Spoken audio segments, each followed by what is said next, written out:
Thom Hartmann here on the best of the rest of economic and labor news. You need to know this. Just in time for election season, last week, Senate Republicans blocked legislation aimed at closing the gender pay gap. For the third time since 2012, Republicans refused to allow debate on the Paycheck Fairness Act and reminded women that the Republican Party doesn't believe in equal pay for equal work. Even in 2014, women still earn 78 cents on the dollar compared to their male counterparts, and there are substantial legal hurdles that prevent women from suing employers for pay discrimination. Senate Democrats introduced the Paycheck Fairness Act years ago to provide training for salary negotiations and prevent employers from retaliating against workers who fight for equal pay.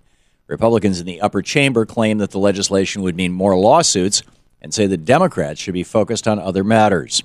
Senator John McCain said, "Here we have an international crisis with the defense authorization bill out there, and we refuse to take that up." However, many Americans would argue that the senator from Arizona has his priorities backwards. Just like student unemployment, student debt relief, and immigration reform, Republicans continue to block the Paycheck Fairness Act, but have no problem voting to fund another war. Americans want Congress to get to work on jobs and infrastructure and equal pay for equal work.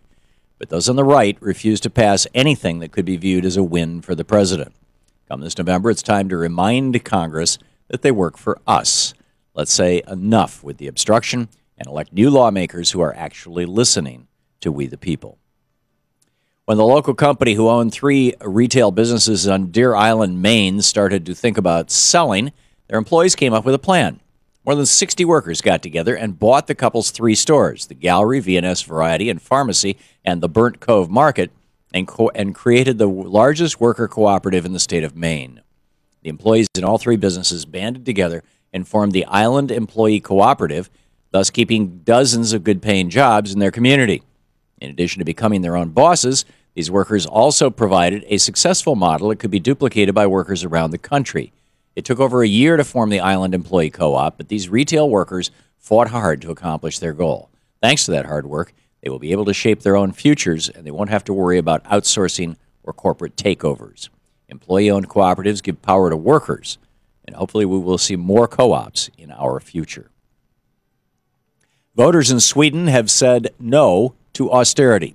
Last week, Swedish voters kicked out the pro-austerity lawmakers and voted the Social Democrat Party into power. Along with the Green Party and the Left Party, the center-left groups won 43.7% of the vote, 159 seats in Parliament.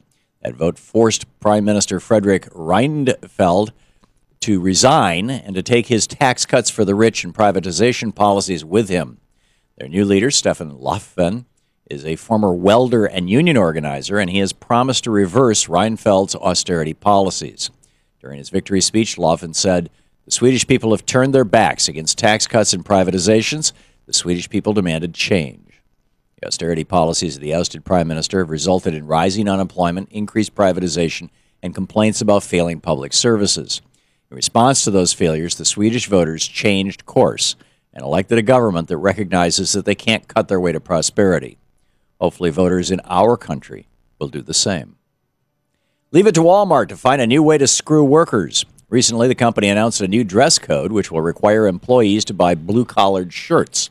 According to federal labor law, workers can't be forced to buy new uniforms if paying for them drops their wages below the federal minimum hourly wage. However, Walmart is getting around that regulation by insisting that the new required shirts are not uniforms, they're just part of a dress code. Because the new shirts do not feature a company logo, employees could theoretically wear them outside of work, so Walmart gets to skip out on the bill for their new employee policy. Considering that many workers at the low-cost retailer make close to minimum wage, it's simply immoral for them to cover the cost of these new uniforms. Walmart demands that workers wear these specific shirts. The company should be paying for them. Oh, and they should be paying a living wage as well. And finally, our government may have bailed out Wall Street, but rolling Jubilee is bailing out students. Last week, on the 3rd anniversary of Occupy Wall Street, the Strike Debt Group announced that they have abolished nearly $4 million of student debt. Because the federal government owns the majority of student loans, Rolling Jubilee could only purchase and eliminate private loan debt. However, the group continues to call on the Department of Education to reform student loans and help struggling debtors. Ann Larson, a member of Strike Debt, said, "Being forced into debt for basic social services is a systemic problem, and the only solution is is to respond collectively to create a new equitable economy. In addition to paying off loans for nearly 3,000 people, Rolling Jubilee also announced the launch of the Debt Collective, a new platform for advocacy, organization, and debt resistance.